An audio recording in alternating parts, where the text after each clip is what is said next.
Bluetooth connected.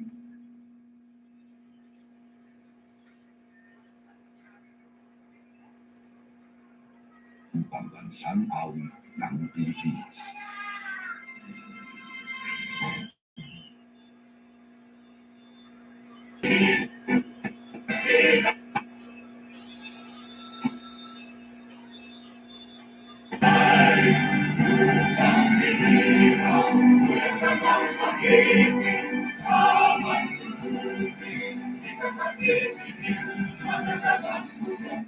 Okay, sanay lang, hindi kompleto, no? Umpisa tayo. Oh.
Okay.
Okay, ang time check natin ay 45 minutos pasado po alas 7. Okay, sa umagang ito mga minamahal natin tagapakinig, no?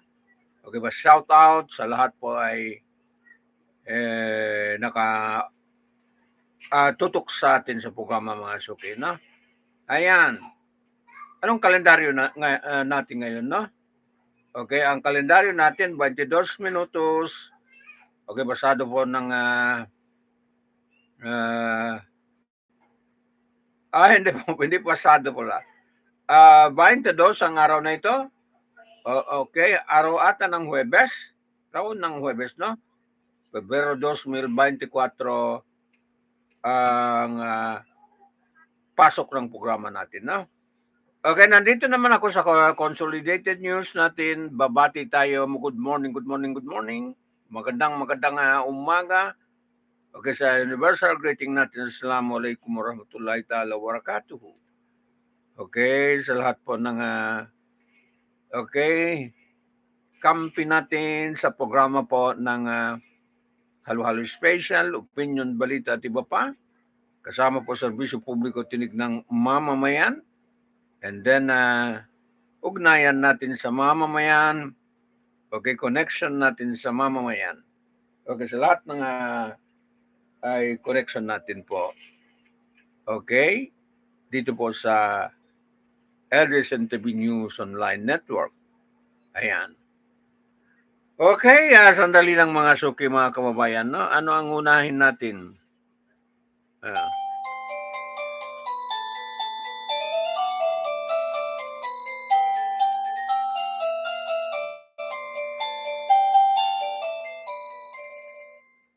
Okay.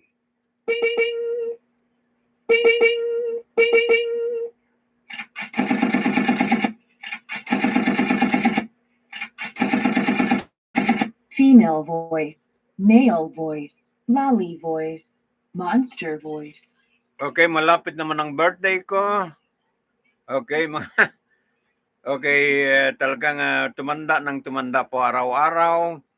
Okay, ang inyong abang malapit naman ang birthday ko, no? Okay, sa mga magmamahal sa atin po, mga kababayan. Okay, ilang araw na lang, birthday ko naman. Okay, lilipas ng panahon, patanda ng patanda, mga suki, mga kababayan, no? Ayan, so, ang latest po, botohan po ng,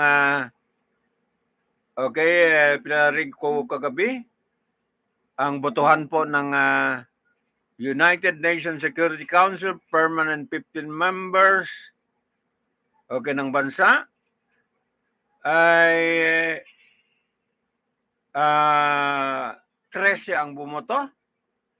Okay, ang kontra veto, hindi kasi parang sikat-sikat naman, veto votes. Okay, isa po ng malakas na bansa itong United States of America, no?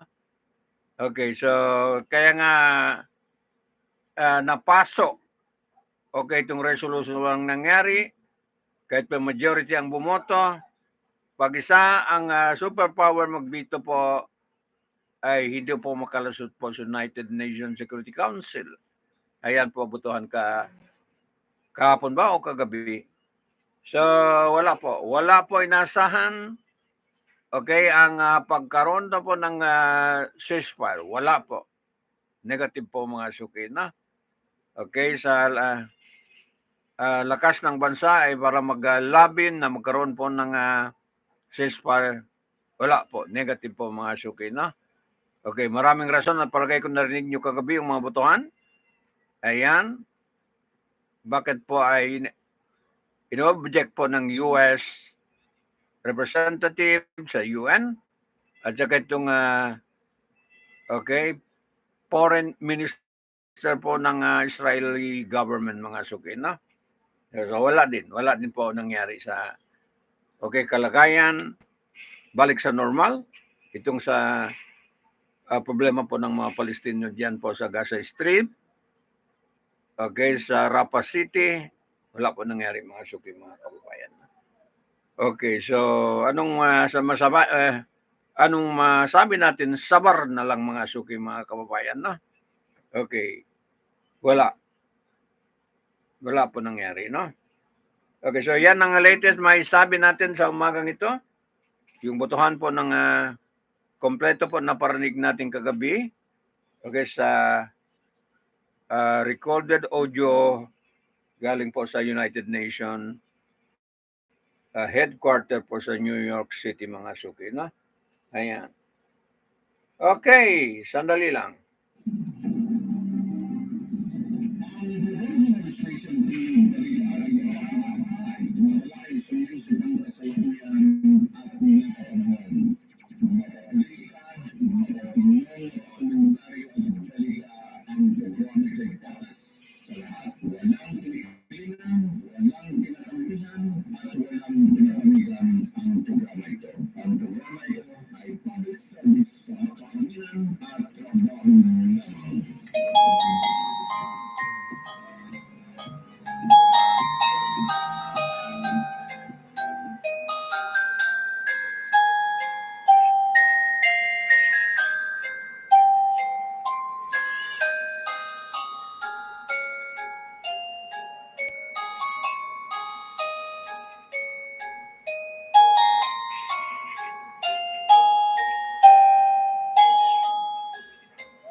Okay, ang una iparinig ko sa inyo itong komentaryo po ni Professor Flo Lumumba po ng Nigeria ata ito, no? Nigeria, dyan po sa African nation, mga suki, no?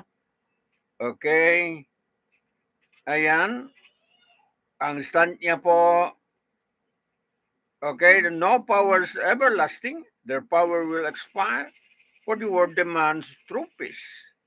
Okay, for the world to have and maintain peace must be balanced. Okay, pakinggan natin po si Professor.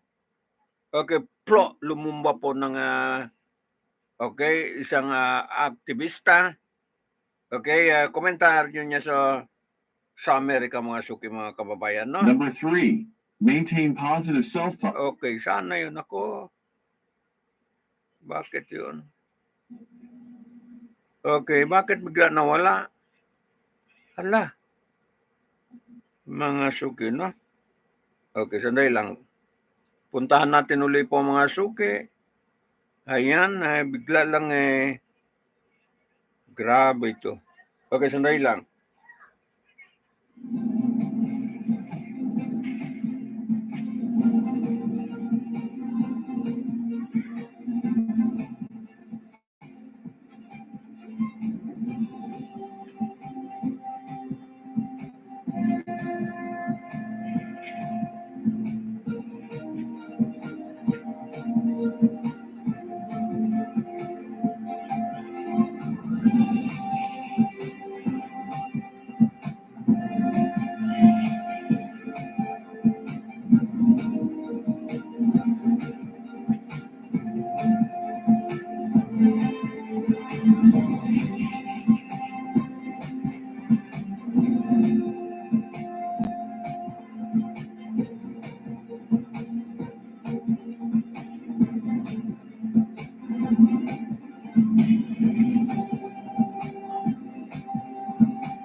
You know, as I talk about African unity, China refuses to get out of my mind.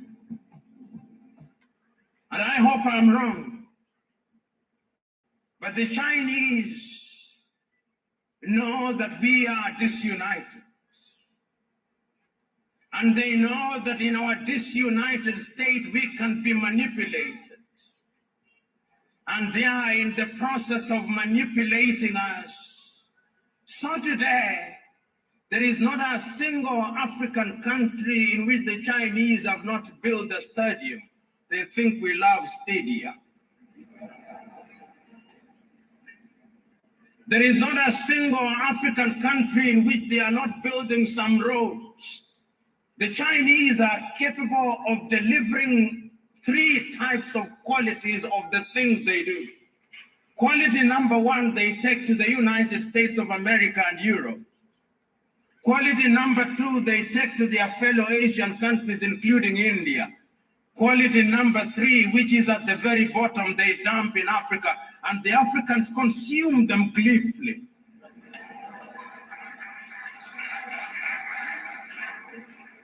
And it's because of our disunity, we are incapable of speaking with one voice. You know, many times when Okay, matulis din ng professor ito, no? Ang pangalan niya si Professor Flo Lumumba. Isang aktivista po. Okay, mag-lecture po tungkol sa kanilang bansa African nation, no? Ayan. Look at Ghana. The Ghanaian president, whom I respect, is invited to Beijing to negotiate with Beijing, as indeed the Kenyan president would be, and the Burundi president, to negotiate with Beijing on a bilateral basis. And when they invite African leaders, they humor them, complete with guards of honor and 21 gun salutes, so that they think that they are equal. But the Ghanaian economy's GDP is possibly 1/3 of the GDP of the city of Beijing. The Burundian economy is only 2 billion United States dollars, which is the same amount that an American professional boxer earns in 1 year. The economy of Benin is smaller than Coca-Cola's advertising budget for 1 year.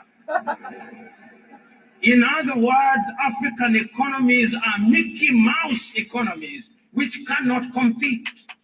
And because we are disunited, we are incapable of moving as one unit. The European Union wants to have what they call bilateral negotiations with Benin.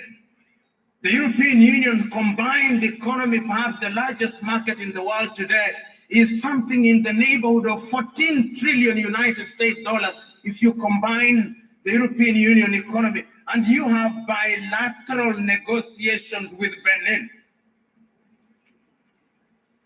That is smaller than the turnover of Standard Chartered Bank.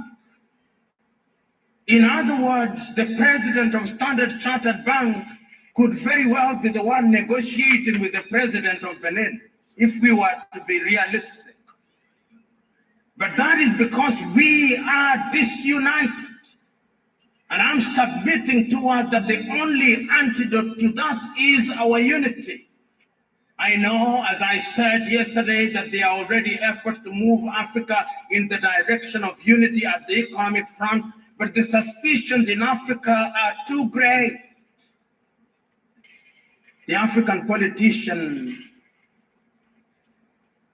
is perhaps, with due respect to them, Africa's curse.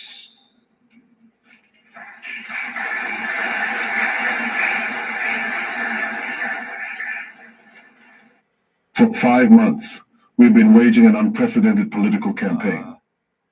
This campaign... Okay. Bakit wala pumasok yan? Ayan, pumasok yan, no? Okay, balikan po natin si Lumumba. Padarinig natin ang puntos niya po dito mga suki, mga kababayan, no? You know, many times when I look at Ghana, the Ghanaian president, whom I respect, is invited to Beijing to negotiate with Beijing, as indeed the Kenyan president would be, and the Burundi president to negotiate with Beijing on a bilateral basis. And when they invite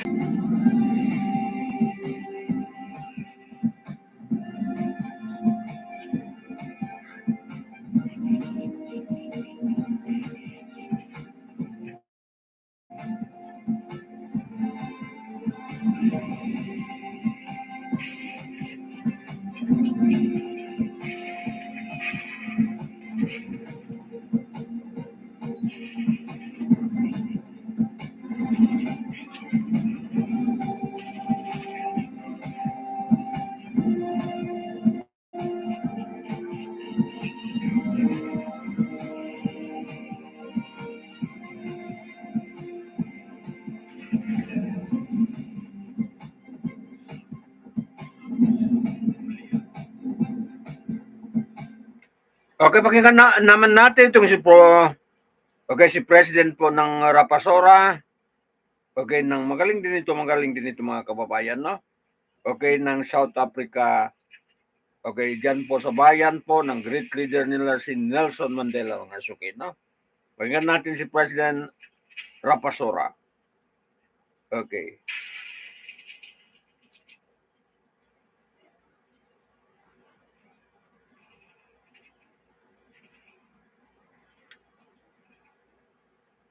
Okay, lipat natin po ang bakit ayaw, no? Hindi marinig. Okay. Ayaw po marinig. Okay. Okay, sandali lang mga suki, no? Ayan.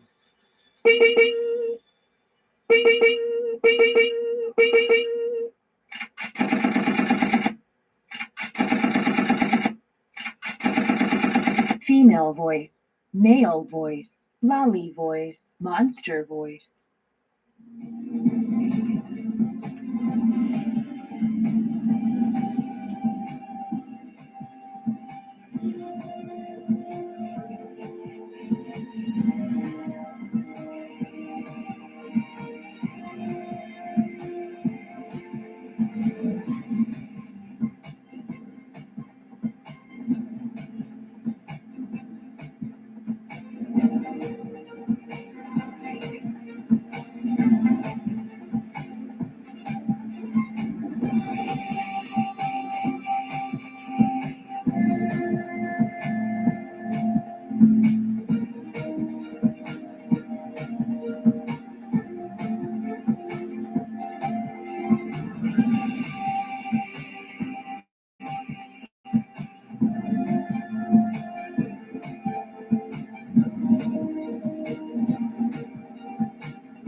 Okay, tingnan natin itong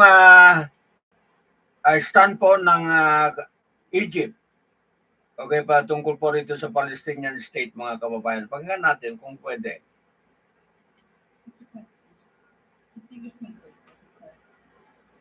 It's my great honor and privilege to appear on behalf of people at the Arab Republic of Egypt in this event great meeting, a historical person in which the General Assembly once again seeking the court's judgment in respect to Mahina naman ang sound. This comes against the backdrop of a 75-year history of displacement, dispossession, collective punishment, and daily, indiscriminate, and systematic violence and human suffering of untold proportions. Mr. President, as we speak, Israel's brutal onslaught continues to rage in occupied Gaza, where 29,000 innocent civilians have been killed and almost 2.3 million people forcibly transferred and displaced in violation of international law. Israel is deliberately and wantonly creating conditions of life that are intended to make life in Gaza impossible, imposing siege and starvation, including by impeding humanitarian access and the distribution of relief through constant obstruction and bombardment. With the impending attack on Rafah, where 1.4 million people have sought refuge, Israel is continuing its policy of mass forcible expulsion of Palestinian civilians, all while the Security Council repeatedly fails to call for a ceasefire in callous disregard for Palestinian life. Simultaneously, Israel is continuing its illegal practices in the West Bank, scaling up attacks, access restrictions, punitive house demolitions, and supporting settler violence that has displaced entire communities. Increased settlement activity continues to erode the basis for a two-state solution, dimming prospects for a lasting peace in the region. These ongoing grave violations of international law by Israel, the occupying power, are part of a wider policy that seeks to dispossess the Palestinians of their land and assert Israeli sovereignty over it. This is manifestly illegal and renders the occupation as a whole unlawful. It is shocking that at this critical moment, some states would rather see this court abscond its responsibility as the principal judicial organ of the United Nations by declining to render this advisory opinion. What message does this send about these states' respect for international justice and the rule of law? Mr. President, I will focus my statement on four main points, namely, number one, the court's jurisdiction and competence, the legal framework for assessing Israel's prolonged and illegal occupation, which violates non-derogable principles of international law, the purported justifications of self-defense or military necessity, and finally, I will conclude on the legal consequences and a summary of Egypt's submissions. First, on the matter of jurisdiction and competence, the small number of states objecting to the court's exercise of jurisdiction have variously argued that the request is politically motivated, instrumentalizes the court, circumvents the consent of Israel, covers too vast a scope, or will prejudice the peace process and negotiations between the parties. Let me recall that the court has repeatedly and consistently rejected such arguments. In the Kosovo advisory opinion, the court did not concern itself with the motives which may have inspired the request or the political implications of its opinion.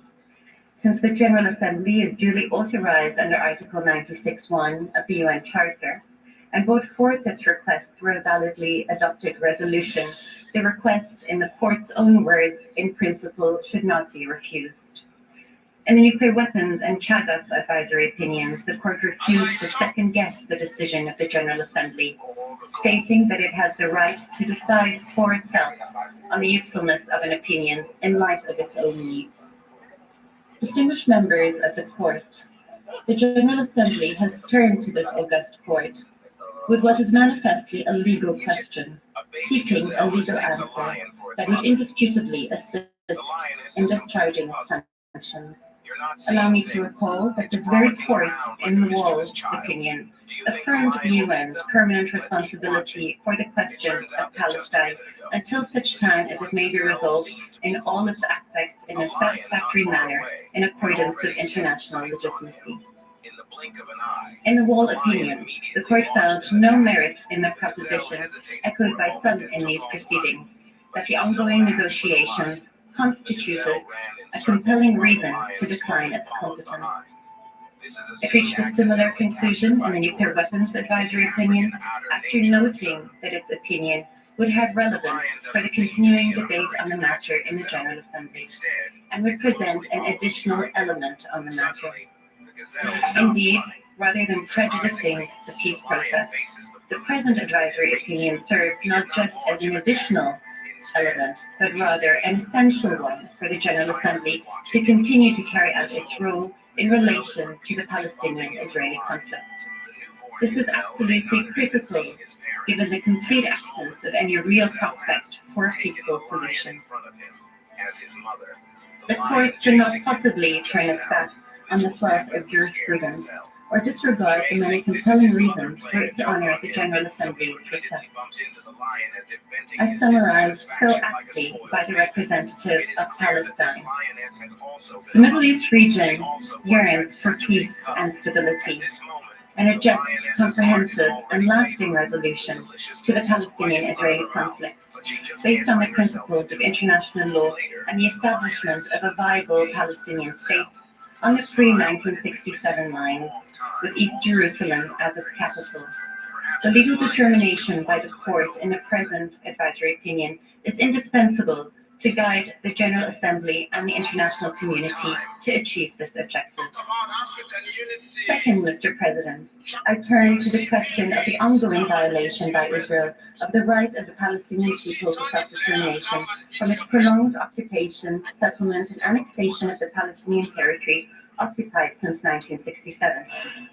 Distinguished members of the court, Palestine has been subjected to the longest protracted state of occupation in modern history, as well as de facto and de jure annexation that confirm the unlawful nature of the occupation. Israel's persistent policy of implanting settlements in the West Bank and occupied Jerusalem for the purpose of creating facts on the ground and breaking up the territorial continuity of the occupied territories is a blatant disregard for international law. 20 years ago, the representatives of the State of Palestine laid before this court the facts of Israel's intensive settlement and colonization policy, which had, at the time, transferred 400,000 illegal settlers to the occupied Palestinian territories. Today, that number stands at 750,000, deliberately and permanently altering the status of the occupied territories. In addition to the policy of de facto annexation, Israel purported to annex East Jerusalem de jure through the basic law adopted by the Israeli Knesset in 1980, stipulating Jerusalem, complete and united, is the capital of Israel. The very limited number of states defending these policies advance two principal claims, namely that the legal status of occupation does not change if the occupation is prolonged or involves illegal violations of jus in bellum, and that under jus ad bellum, Israeli occupation is lawful since, inter alia, relevant UN Security Council resolutions did not declare otherwise. Egypt submits that the proposition that occupation is merely a de facto situation whose legality cannot be called into question is seriously flawed. As highlighted by a number of participants, the legality of an occupation must be assessed by reference to the UN Charter and general international law. In fact, Israel's prolonged occupation violates a number of distinct legal regimes that exist and operate simultaneously and concurrently. These include, number one, the law of occupation, part of the jus in bello that was characterized by this court as intransgressible. Number two, the jus ad bellum, and the peremptory prohibition of the acquisition of territory through force. Number three, the principle of self-determination, also a peremptory norm of international law, described by this court as erga omnes and irreproachable in the East Timor case. And four, the fundamental prohibition of racial discrimination, segregation, and subjugation. It is against this legal framework that the legality of Israel's policies and practices in the occupied Palestinian territories must be assessed. Maglibangan lang ba? Kasi itong mga balita, libangan ng ito. Hindi parang entertainment ba? Okay. So yan ang kaya may balita, no? Pagkatapos na, Okay, dito sa Consolidated News natin, time naman ng paghahanap buhay sa iba mga suki, no? Ayan. Okay, tapusin natin. Okay, sa araw ng Huwebes, okay, ang programa natin dito po sa programa Halo-Halo Special Opinion Balita at iba pa, no? Okay, kasabay pa ng serbisyo publiko tinig ng mamamayan and then ugnayan po ng mamamayan. Okay. So, paalam tayo. Okay, pa-exit muna tayo. Okay, dito sa programa natin. Ayan. Wala tayong masamang tinapay sa lahat. Lahat ng nakikinig natin sa lahat ng masuki natin. Okay, this has been Abs na mahal lamang po, no? Bye-bye na.